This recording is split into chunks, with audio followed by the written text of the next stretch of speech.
gutanga ikori n'amatagisi n'umuco mwiza. Gutanga ikori no kugira ngo ikigega ca leta gishobore kutugaburira kiduhe ivyo dukeneye mu gihugu. Ico rero twobanza tukazirikana nuko umutangakori tugende tuvyumvikanye ni umwene gihugu wese aba mu Burundi. Uwudatanga ikori no munsi nagende yigiriye inama yuko mwakuza nawe bazomuha amanota ku ikori yatanze. Murabona ko twicaye ngaha aha harimwe abagwiza bukene.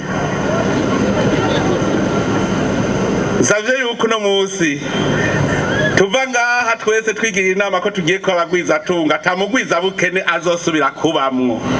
Twese tugende tuzi yuko umwe wese ategerezwa kwerekana ico yakoze ku munsi kituma dutera imbere mu gihugu cacu dusahiriza ico kigega. Umutangakori uno munsi dutonze ariwe yitwa umunyabikorwa gusa, kubera ni watanga amatagisi n'amakori n'abakozi n'abarimu ariko baratwigisha n'abaganga batuvura bahembwamwo.